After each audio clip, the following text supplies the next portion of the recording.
Good afternoon and welcome to Refresh. It's a time to connect, be inspired, learn something, and ultimately feel a bit better for this time that we get to spend together. And I got to tell you, I love the time we spend together because this is what Generation W is all about. So much news to react to if you haven't already shut off your feeds, right? I know many of you have wisely limited your exposure to the news.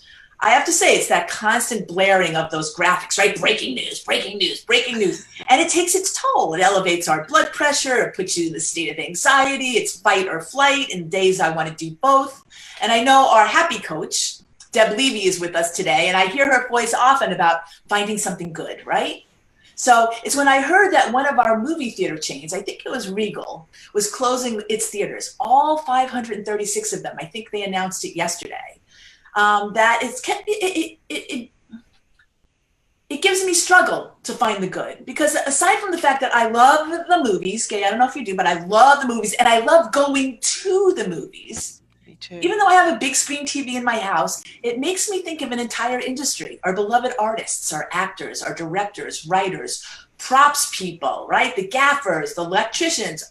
You can go through the list, craft services. And then how about the people in the movie theaters, like the ticket takers and the popcorn sellers, or everybody trying to figure out ways to make a living as the virus continues to play a leading role. And, you know, I think that's always mulling around in the back of our head. I mean, Lisa Shallot reminded us during her show that to remember that there's curveballs and that other people are all the time dealing with their own curveballs because we're so preoccupied with that. And perhaps maybe that's what emerged for the theme for me today, is keeping our empathy front and center, appreciating our blessings, and I feel blessed that you're with us, Gay, and I'll tell you why even more.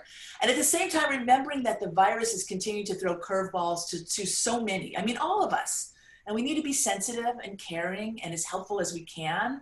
And if it happens to one of us, in some ways it happens to all of us. And we need to think that way.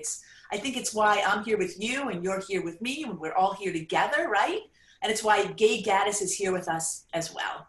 And let me just tell you a little bit about Gay, who's a founder of a company, an author, an artist, a trailblazer. And in 1989, she cashed in a $16,000 IRA to create a new breed of an ad agency. It was called T3. And you'll tell us why it was T3, right? It rose to national prominence for innovation. And she wrote a book. And it's funny, I love that we have a special relationship with Gay because it was through a mutual friend, Joyce Russell of Adecco, who actually was with us again this year for Generation W. And she said, you have to meet my friend. And you know what's wonderful about life is when you have trusted friends, that's all it takes. Okay, I'll meet your trusted friend. And she's fantastic. Okay. And she wrote a book. Okay. Where are you? Well, we're kind of locked up in Gen W, but we're going to figure this out. And lo and behold, Gay came and she spoke on the stage. As a matter of fact, I sent some notes this morning there. I remember her. And I still have people telling me some of the things you shared with them and how remarkable it was in terms of their life's journey. And I am so happy we get to relive that today with you. So last week, our guest was Shelley Brindle. She was an executive who became a mayor.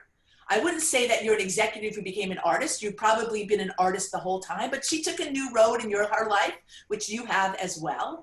And so, hey, Gay, thanks for being with us. Look forward to this incredible conversation. Hi, Donna. Thanks for inviting me today. It's just great to be with everybody. Absolutely. So, you are on a new journey, although, yeah, it's pretty new. You had this big company. Tell us about T3, if you would. It was a wonderful part of my life. It was like my child in many ways. I do have 3 children, but T3 was like the 4th. I started the company, as you said, in 1989 during a very deep recession. For any of you out there who can recall that or know the history books, we were all in a very deep recession. Texas is where I started the company, in Austin, Texas, which was a sleepy little town back then.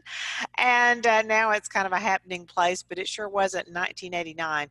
But I did cash in my $16,000 IRA because I had a dream and an idea to really do something that would change the advertising business. And that was a pretty ambitious goal.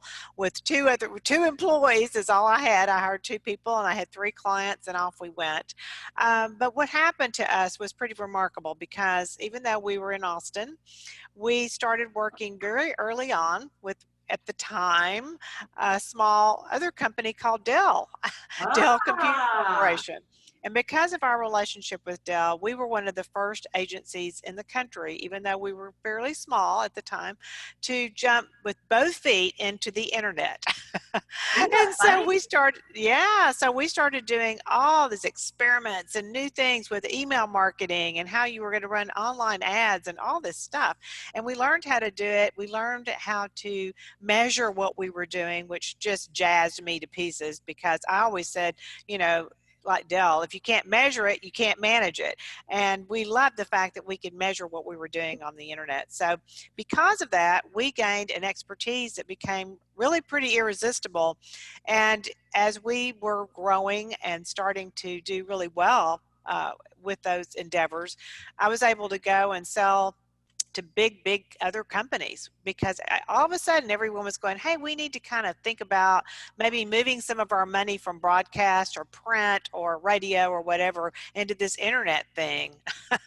So we started talking to Chase and Marriott Corporate and all of these big companies, later UPS, Allstate, and built a portfolio of incredible companies that we helped to really deliver some of their very first online marketing, and then matured with them as they began to use that as a definite part of their arsenal and their businesses. And so we loved it. And it was not everything we did. We were always still involved in branding and some of the traditional, we call traditional advertising, but all things online and digital became our core values and our core strengths. So that's kind of how the company grew. And Forrester Research at one point named us one of the top 5 innovation agencies in the world. We really were fighting against the big guys, I always said, but we were the little engine that could. Very nimble, very smart people. I was so blessed to have just incredible people that joined in this endeavor. And then we eventually opened an office in New York, San Francisco, Atlanta, and a small little group in Chicago. So the core group was always Austin, but and then and to say Austin, people started wanting to come to Austin. You know, when I first started the company, you could barely get anyone to even come near the place. And then all of a sudden, Austin became this place that people wanted to come to and check out the music scene and the great restaurants that we developed and just the beauty of Austin and the hill country. So it was a great spot to home base. But we ended up being international, working with companies all over, and it was a great ride. I was there as CEO for almost 31 years, and almost a year ago now, I was about to sell the company, and it was something I never thought about along the way that much, because I didn't build T3, which stood for the think tank, T3, because of the way we approach things in a think tank model. But I never built T3 to sell.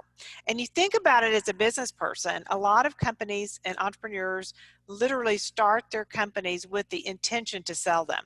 I mean, that's the whole goal. They're going to run it up, sell it, move on, maybe start something else. But that's not how we built T3. It was built to last.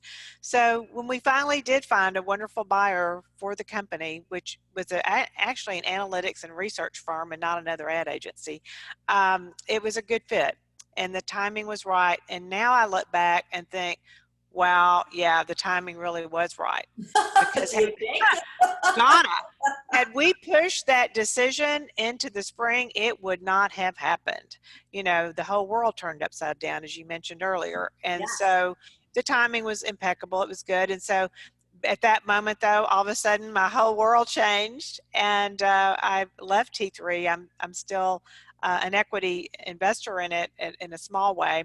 Mainly, I was a cash buyout for me, but it's a pretty remarkable thing, actually. And as we've done a little research, you don't think about it when it's you, but we've done the research, and it was pretty remarkable that I was able to build this company from scratch, from the ground up, and then sell it for a very favorable price in the market. And there's not that many women who've achieved that, I realized later. And Yeah. so it's a Let me great, ask you a question. Let me ask you a great question. story to tell. Really, it's pretty interesting to share. Let me ask you a question. Why aren't there more women who can share that story? Well, one of the reasons is, and this is just from my experience, is that a lot of women are either unable to, because of either investment funds that they need, or they're unable to be bold enough to what I call scale their companies. And that's why a lot of women-owned businesses never get to be over $1 million, $2 to $3 million. I grew T3 to over $40 million, and that was net revenues, which is pretty amazing. And there's just a hesitancy, and I also appreciate the fact that some women don't want that. Correct. They start their companies to Correct. be able to manage a smaller group. They want to just be profitable, just do what they like doing, and they don't want the stress, and they don't want their lives and their families to be so interrupted by what I did. And so, there's not a whole lot of us out there really that get to that level. But I was fortunate, like I said, to put people around me and build teams that let me do what I did well. And then they did what they did well, and I got out of their way. And together we were able to just grow. And I always felt like new business was my thing. That was my strong suit. And so as long as I could go out and get new business and attract clients and keep great clients, then you almost had to grow. Because Donna, one of the things that I'll say to you, and I will give a nod to the supplier diversity folks in a lot of these big companies, they couldn't necessarily hire me, but they sometimes would open a door.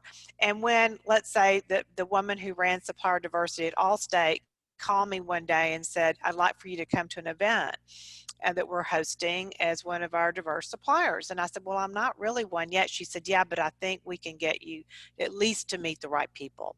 So I did. I showed up. Got to show up. And I showed up, and I did meet with some interesting people, and I asserted myself into those conversations. And one of the first things they said to us, though, is, okay, if we give you some projects at Allstate and bring you in the fold and go through this entire process of getting a master services agreement done with you so that we can pay you and hire you, how are you going to scale with us? Now, that's a very important, very, very important thing when you're trying to grow your business into these bigger companies. They don't necessarily trust some of the small companies to be able to grow with them. And if they do trust you with some projects, then what if you do a great job, which you hope? How are you going to fuel that and supply more people and the technology and everything it takes to get to that next level? And so that's why a lot of companies are afraid to hire some of these smaller minority or women-owned companies, because they don't think that they're going to be able to scale. And we always said, well, look, we did it with Dell. When Dell needed 40 new people to run a catalog, I did it. We did it within 2 months. And so we had proof, we had client testimonials that we had been able to scale with our clients and grow with them. So that's one of the big reasons that we grew, because I would go in and make a promise. Yes, if you hire us and you give us this work, then we'll scale it with you. I'll hire the people to do it. We'll get ahead of you. And so that made us grow because our clients wanted us to grow. And it was very, very much a part of why we just kept getting bigger and growing. And some years would be tough. You go through a bad recession like we did a few of those, and you get your teeth knocked out, and some of your clients don't fire you, but they don't have budgets anymore. And so you have to cut back and then regroup. And so it wasn't always just up and away. No, We had no. And we all know that the up and away right now is not happening. Let me just take a second here to say hello to a couple of people on Facebook. Okay. There's Kelly Wooden. Hi, Lisa Morrow. Glad you're back. Jakimba, we have stuff to talk about. Chris Reese. Hey, Chris. Mary Jackson. Mary's going to be one of our guests. Erin Colwell. Hey, Erin, superstar. Erin works at Nintendo. She's out in Seattle. Colleen Orender. Beautiful concert on Sunday night, Colleen. Emily Wannenberg. Barry Kleiman from the West Coast. And Joy over here on Zoom has a question. Oh, she just wants to let you know, Gay, I'm very good friends with the CEO of the Austin Opera, Annie Burridge. Sounds like Austin is a really happening place these days. Right? Oh, and you know what? Speaking of the Austin Lyric Opera, many years ago when they were struggling to get started in Austin, and no one thought that Austin could support a professional opera program, my company T3 did pro bono work for them, and it was award-winning, incredible work. Some of the ads that we did, we hired this woman in Romania who blew sand to make art, and she created these beautiful live animated television spots with us that we did that really helped promote the opera. But I have many stories about the lyric opera, but it's part of my history as well. Yeah, don't we love that? We love that when people come together. So let's talk. You wrote this book called Cowgirl Power. That's what you talked about when you got on the stage. I'm sure you have a copy. Share it. Oh yeah, here we go. Kicking ass in business and life. Which hey, listen. I think a lot of us feel like our asses are getting kicked right now. But what was written on your clip notes was knowing that life will hand you opportunities and hardships. Knowing what to do with both is what we need. So right now, we're feeling hardships. We're feeling hardships. We would love some of your cowgirl inspiration in terms of how we can approach life. Obviously, actually, Colleen is my stepdaughter. She's an artist. So I thought of her when I wrote this morning. She's a singer. You know, she hasn't been able to perform since March. She's been trying to be like you, very innovative and get online and all these great kind of things. But you know what? It wears us down. So you said business has been up, business has been down. You just left your business. I think you talk about knowing strengths and power of connections. We'd love to know more from you, Gay. Yeah, you know, I was laughing. You have to laugh or you're going to cry. But I was laughing with someone yesterday and saying, what else is going to happen this year? You know, it's just like every day we wake up and like you said, if you even look at the news or watch the news, it's like, wow, you know, what else can possibly happen? And even in some of our, when you trickle it down to some of our smaller universes and our own communities and different things, I mean, I'm getting kind of shocked almost every day by some insane thing going on. But for me, you know, we all have our days or times when we kind of lose confidence and we don't have that feeling of power, that inner power that we need to get through these things. But this is what Cowgirl Power was really all about. And it's what I was meaning when I wrote it. For me, power is not the top down kind of power where you are authoritative and you tell everybody what to do and this and that. And sometimes we need direction. So I'm not saying that top down power doesn't work a little bit, but this is the power that comes from within. And what we can't allow to happen now is to lose the confidence that we have. And we get confidence by getting good at something. And, you know, I always say that I hate to tell you this, but you're not going to be really good at something without the hard work. So this is an interesting time to get really good at something. And you put in the time, you work, you research, you learn. And then once you have done all that, you have become competent. Once you are competent, it leads to confidence.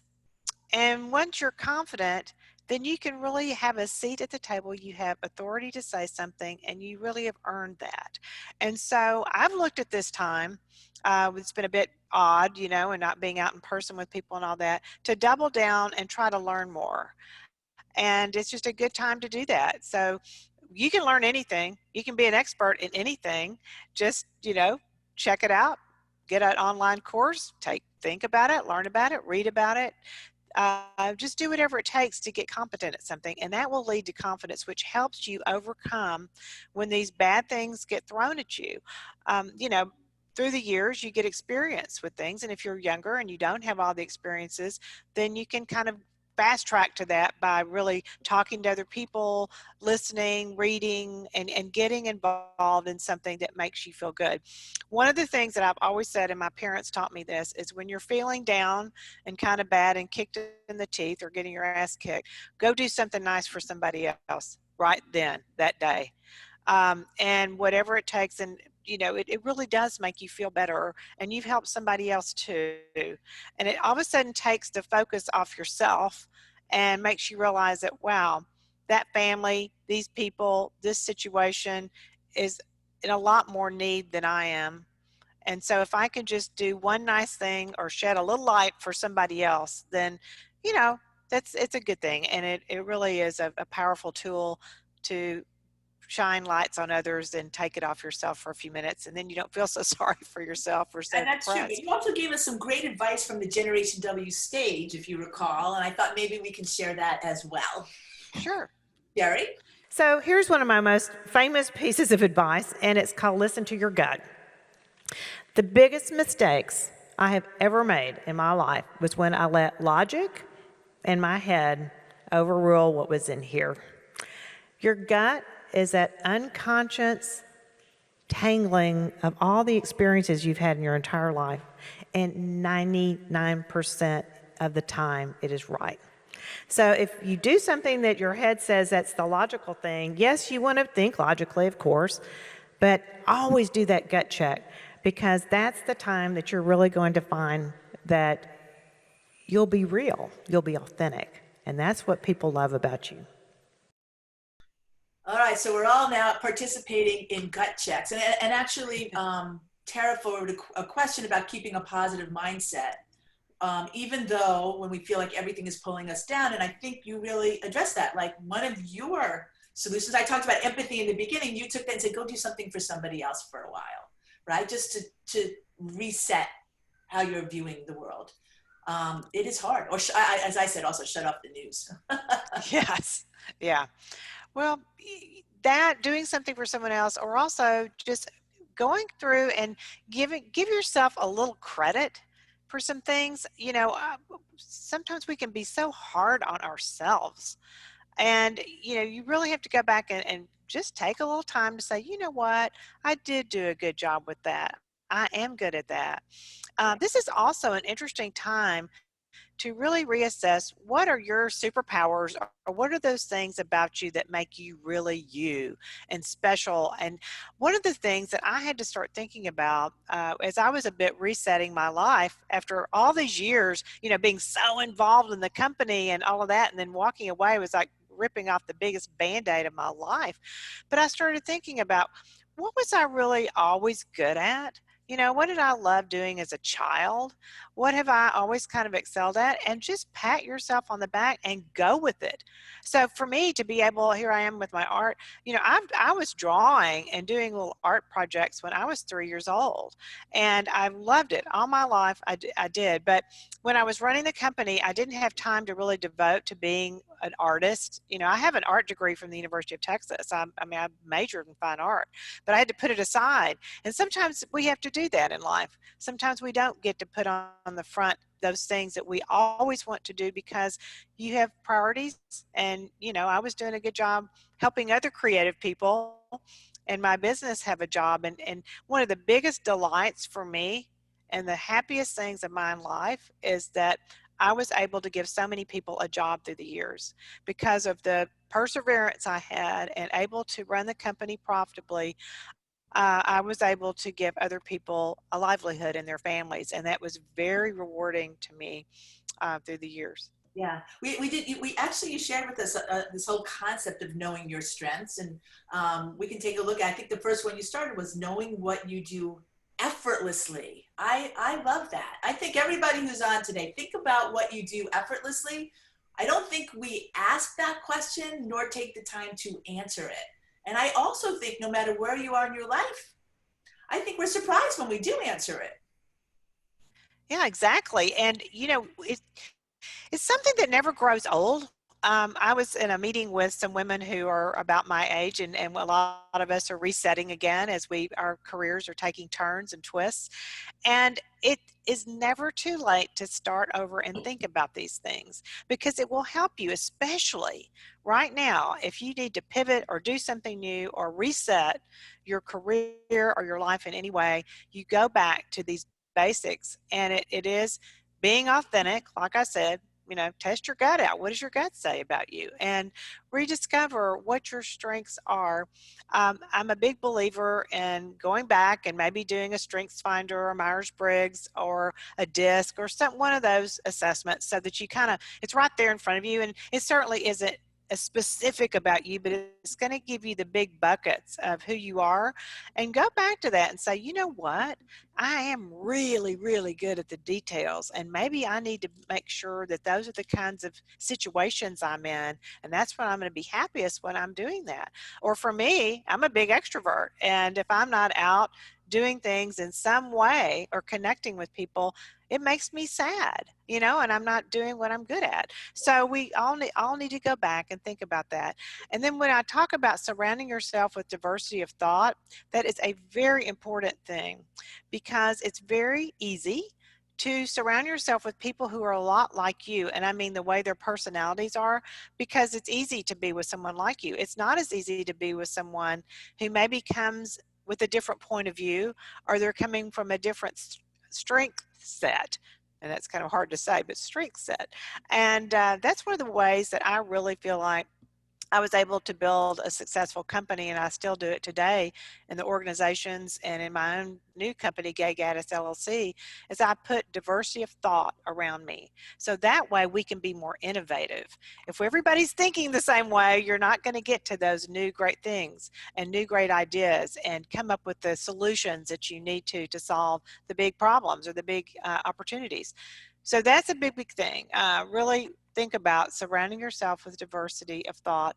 We talk a lot about diversity today, and I'm a big believer in all forms of diversity, but certainly diversity of thought needs to be part of that conversation.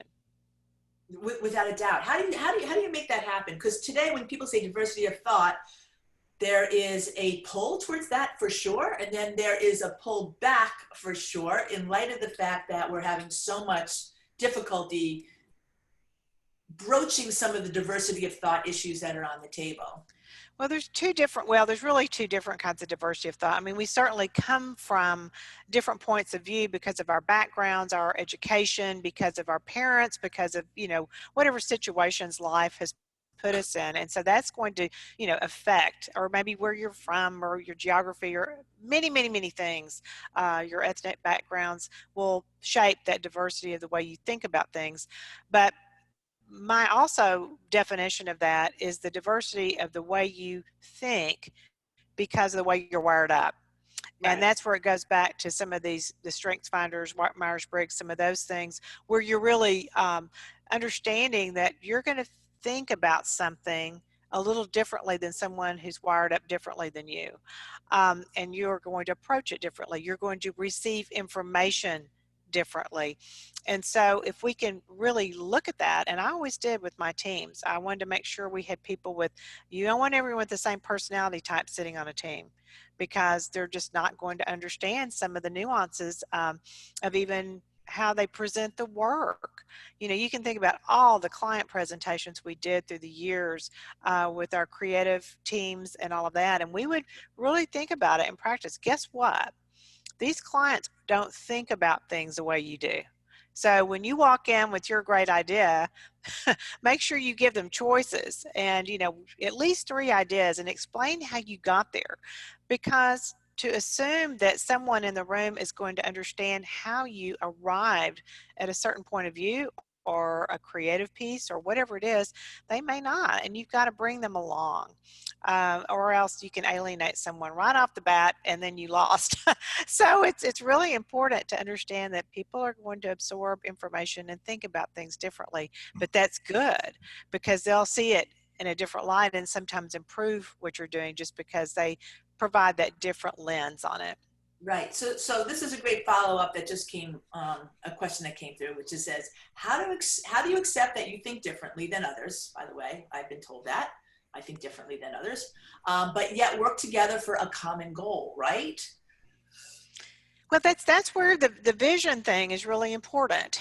We can all come at things from different directions, but if there's no real vision, and that's an overused term sometimes, but if there's no real mission or vision or direction, and that is, as a leader, you have got to set that.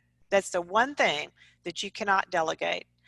You can certainly get advice, and you certainly want those people around you, and I call the people around me my rough riders, and those are those folks that'll tell it like it is and call BS on you and all those things. So you test all these things and you work with people to get to these ideas, but it was really, really, the buck stopped with me, when it was, where are we really going? What is the mission? And you have to repeat it and tell people, because we can come at it from different points of view, but if we don't know where we're going, then you're not going to get there.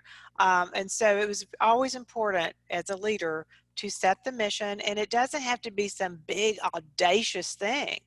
You think about where you are today and where you need to go tomorrow, and in 2 years it may change or whatever, or a year from now. But as long as the teams and the people that you surround yourself with know where we're going, and understand that, and sometimes it's ambiguous. And I'm going to say this, part of what we did was thrive in ambiguity. And that was part of the mission. I'm Saying, writing that down. I am writing that down because I love that. Sherry, you hear and that? we are I all am thriving, and we're ambiguity. either thriving or not in ambiguity right now. But that was really kind of part of our mission, to say, guess what? We don't know what's going to happen with this client in 6 months. We don't know what the economy is really going to be doing a year from now. And we don't know what new technologies are going to come down tomorrow that will change the way we deliver our messages. So wake up every day and say, guess what? We may not know exactly what we're doing, but we're going to thrive in that, and we're going to figure it out and embrace it. So that was part of the mission, really. It was almost the biggest piece of it. Actually, it sounds like a great mission for life in the time of COVID. By the way, it's in the time of COVID. It's like in the time of the Romans, in the time of the Greeks, in the time of COVID. It sounds like an incredible mission statement we should all embrace. We may not know what's going to happen today. And the truth of the matter is, we truly don't know what's going to happen on any day, but we are mired now in even greater uncertainty. So we might as well get up and thrive in the ambiguity. Yeah, and make the most of it, because guess what? Some opportunities come out of ambiguity that you never dreamed of. And they may not look so nice and sugar-coated to begin with, but they can really become good things. I'm already seeing some of that. It's really pretty exciting, some of the opportunities and things that are changing because of all this. But we don't really like change in most people.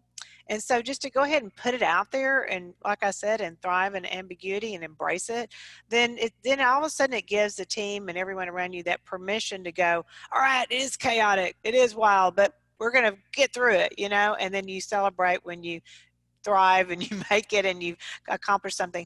One of the things that we did that we would celebrate, now this is something else too. I believed always in holding up celebrating moments whenever we could. And so a lot of times we would get an opportunity to thrive in something where we'd never seen it done before.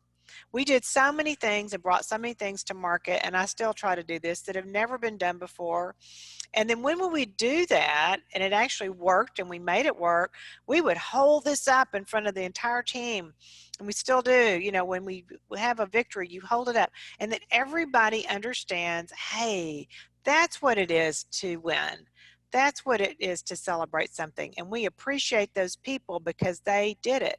And then everyone else wants to emulate that, and they want to be part of the celebrated moment or team. And so it's always good to stop, even with the small things sometimes, and say, guess what? We did it. Yay. And you have to, and even in the small things today, celebrate that some things that may not seem like that big of a deal right now, but it will give everybody a boost in morale. And it will also just say that, okay, these are the kinds of things that we want to emulate. Without a doubt. And I'm going to echo that in 1 second. I'm just going to welcome everybody who's joined us, because I know people come as we continue to go through this wonderful hour of being refreshed with Gay Gaddis, who is, of course, founder of a wonderful, first women-owned, actually major national, international ad agency, author, artist, trailblazer, guider. We have to talk a little bit more about what you're doing now. And before we do that, I just want to echo what you just said about celebrating, because this was a very poignant moment for us. It just happened. We just got notification that Generation W is going to be recognized by our community. I don't think it's been out yet or whatever. And so they wanted to talk to us. And so I said, okay, let's talk to the team. So we got everyone together and said, tell me why you think we're getting this. And I know a bunch of our teams on this call, and it's because of what everyone did, but to take that time, I didn't even remember half the things, but everybody had a contribution. I think we all felt great about that. I know I did. And I realized that we really need to, once a month, we need to say, okay, what have we done? Because life is moving so fast. I call experiences flybys. We fly by life, right? But we need to capture it, just like you said. I think that's so spot on. And we're going to take that to heart and do it. Well, congratulations. And you should be recognized because you've had such perseverance and done such a great job celebrating men and women, but mainly, you know, giving women some great insights and confidence building and all the things that you've done, and you've stuck in there and you've hung in there with it. And I congratulate you, and I'm glad you're being recognized. Oh, thank you so much. I appreciate that. So Joy said, she goes, wait a second. Tell us about Gay Gaddis LLC. What's going on? What are you doing? Okay. Well, you know, I'm a lifelong entrepreneur, never stop, and even my artwork is an entrepreneurial endeavor. I'm the creator and purveyor of the art, but I wanted to do something that was kind of a segue from some of the things I was already doing. When I was running the company every day, that was obviously a full-time job, but I had also been doing a lot of speaking, like what you talked about, and wandering around the world, really, not just in the U.S., talking about my book, Cowgirl Power, sharing some of my lifelong lessons. And I realized, Donna, that these lessons were hard fought for me. You know, I built these things, I did it, they're all personal experiences, and I wasn't really talking about somebody else or writing about something else. It was really an authentic experience that I can share because I know it, I've walked the walk. And so I thought, well, you know, why would I stop doing that? Because somehow I have gotten great joy out of the fact that, you know, feedback, or if I can help women especially, but, you know, leaders, to really find a better way to accomplish their goals, to build teams that are powerful, to do all the things in life that hopefully they want to accomplish, then I need to share those things. And you don't just stop that overnight. So we changed it a bit. And I had planned, I'd already was doing a lot of corporate events, which I love, where I was going into major companies and doing programs for their women or speeches and some training, leadership training. And so we said, wow, here comes COVID. So all those events get not in person. They're all canceling. Boom, boom, boom. Cancel, cancel, cancel. Postpone, postpone. And I'm getting sad because I know I'm not going to be going out and meeting all these lovely, wonderful, exciting people. So we said, well, all right, well, how are we going to do this? And we've been doing webinars. I've been doing my own produced webinars on some of these topics. And then we're continuing to work with the companies as they are delivering leadership training virtually. We will work in person at some point in some events, but I think from now on, there's going to be a portion of this that we can deliver online or through a virtual setting because we can touch more people simultaneously. I'm doing an event for a company in London in a couple weeks, and it's a worldwide audience. It would be very difficult for all of those people to come together for this annual meeting in one place in London, even in a perfect world. Right. So this is going to allow us to touch many more lives, many more people. And I'm excited about developing leadership training specifically for companies that are tailored to their specific needs right now. I won't name one for an example, but I will tell you there's one company that we're working with that's in very troubled times. Well, I will tell you because I wouldn't mind, but everybody knows it. But I've done some work with American Airlines. I love that company. I love the women pilots there. There's just so many incredible women in that organization. And they've had a world of hurt. You talk about an industry that's gotten really, really beat up. And it's going to be not pleasant for them for a while, and they've had tremendous layoffs. It's all in the news. I mean, I'm not sharing anything. I actually thought about that industry as I was talking about movies this morning, right, just before this. It's the same thing, right? It's the parking attendants at the airport. Like, where do these people go? Exactly. Yeah, I mean, their worlds are changed forever, and so many people it affects, like you said, it's a ripple effect through just countless industries that support it.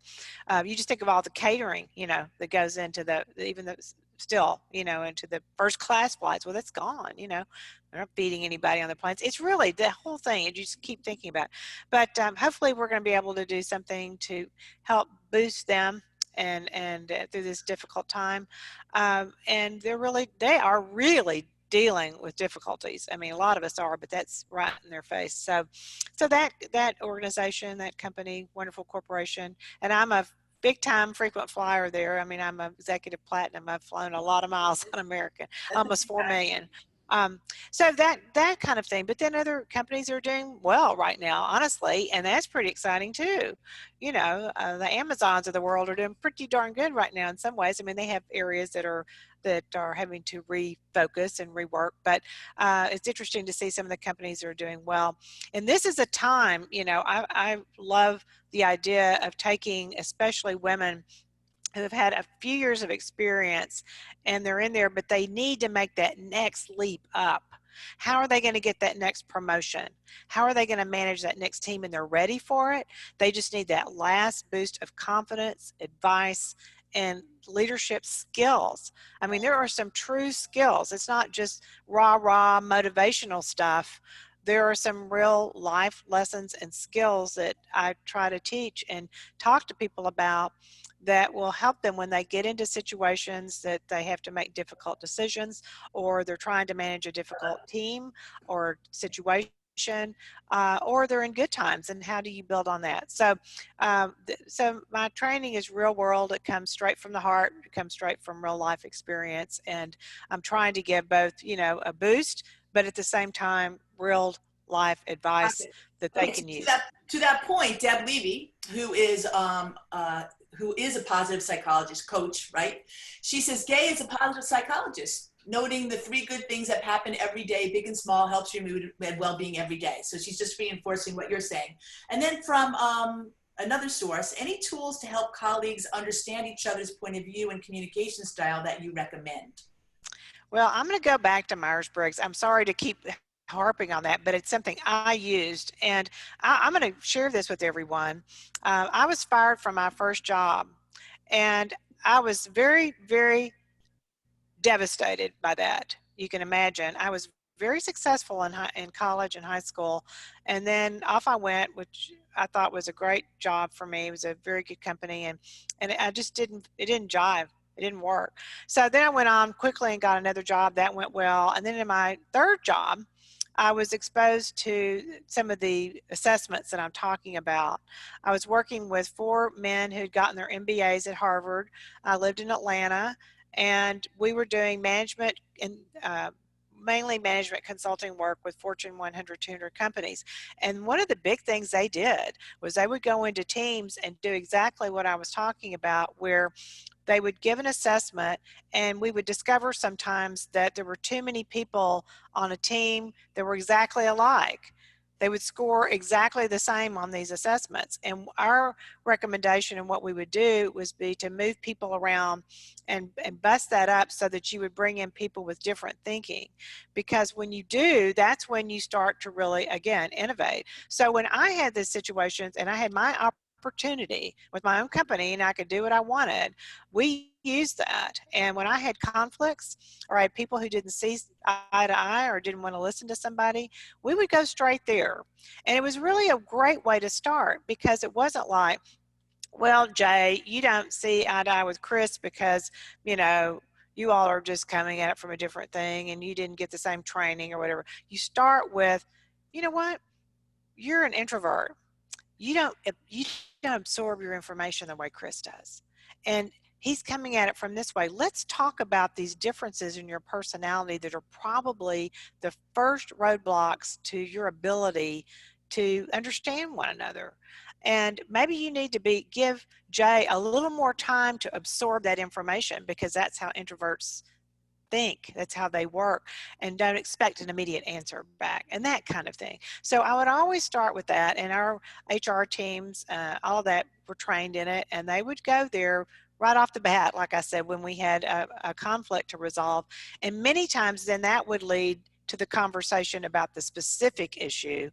But if you could start with something that was not really, oh, you said, she said, he did, you did, you know, it was more about, oh, let's just think about, that's probably one of the reasons why you are not seeing eye to eye on this. I think that's really helpful, and it's generating a lot of conversation. Somebody says they love Myers-Briggs. There's a reference here about, what is it called? Enneagram, a holistic approach, and then somebody's already posted a link to take a free personality type test. Oh, yeah, and you should. Responding, right? So we don't have much time, but I love this question from Megan O'Keefe, and I want to make sure I say hello to Annie Miles Drysdale and Chanel and David and Melinda. Oh my goodness, this is right up her alley. She's special.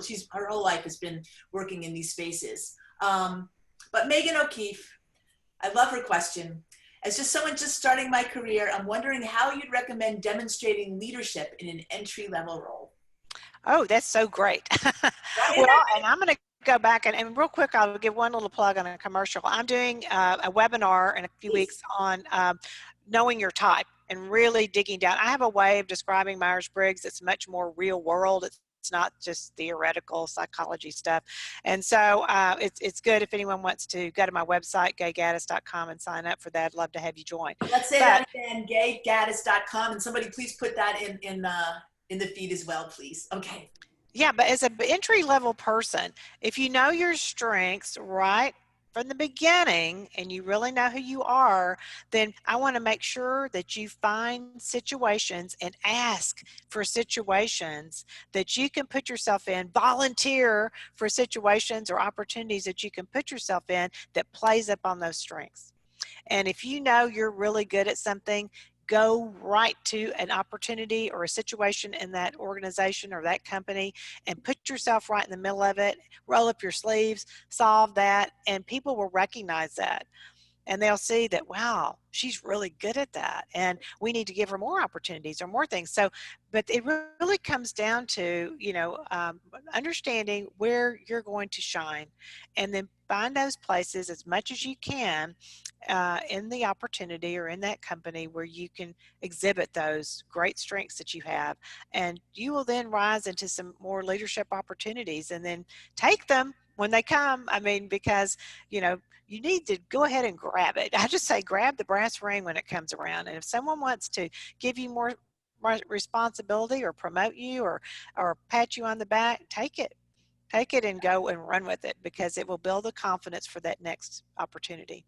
That's awesome. I hope that's helpful, Megan. At least it starts. And now this is the most amazing. Mari Georgiadis. I have known this young woman since she's been super young. She's still young, and she's just said that she's loving the sessions, and she's really grateful that she can access it, and hopes that I'm well. We just hope that you're well. I'm so excited to hear from you, Mari, and she is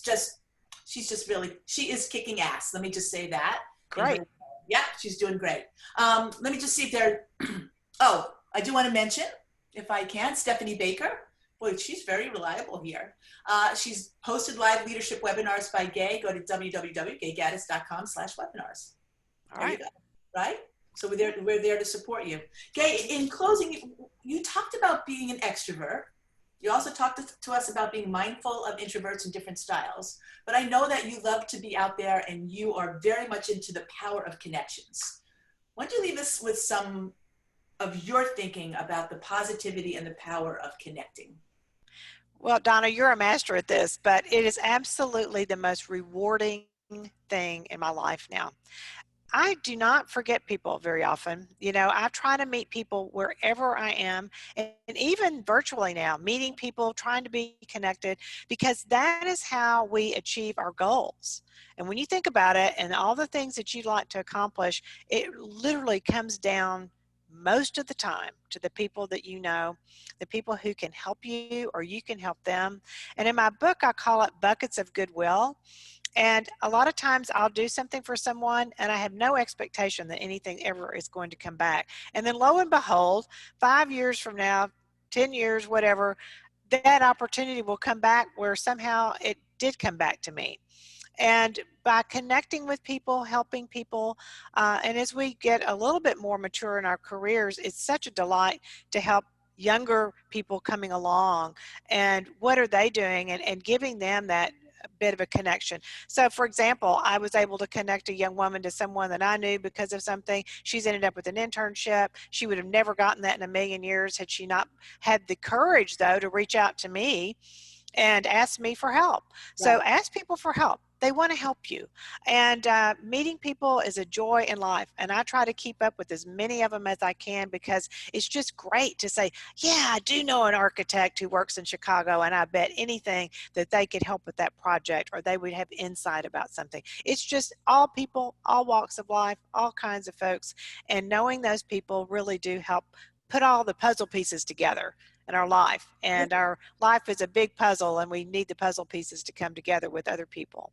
Well, and we are so happy that you are a puzzle piece in the Generation W community, right? Everyone now is connected to you, and you are connected to them, which is what we love.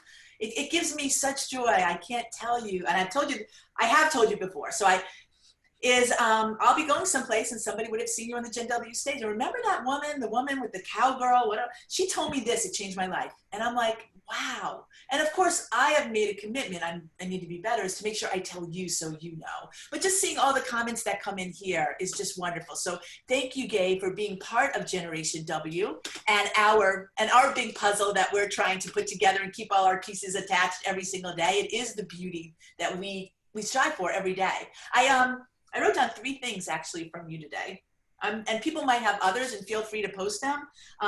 One, you talked about not the power that comes from the top down, but the power that comes from within as being the most vital.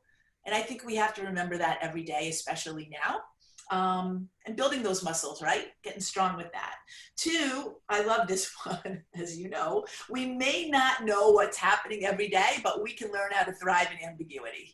So we might as well do just that. And of course, we can parse that out and figure out what are the little things we can do that make us thrive. But I just love that general thought. And the other thing is your advice, this is a good time for us to get good at something different, something more. There is so much information, so much access. Everybody's more accessible these days, interestingly enough, even though we're not leaving our homes. And we should take advantage of that. So I just want to thank you for all of the insights and guidance and wisdom you shared with us, knowing that you're still available, that we can find you through your webinars, and we will do that.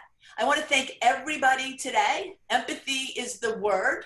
I'm sure that you will take all of these teachings from Gay forward. I find that when I'm sitting quietly and thinking, it's amazing all the people that have shared with us, and all of you, whether you be on Zoom or Facebook, and the ideas and questions you've asked, come up time and time again in the most positive way. So thank you for that.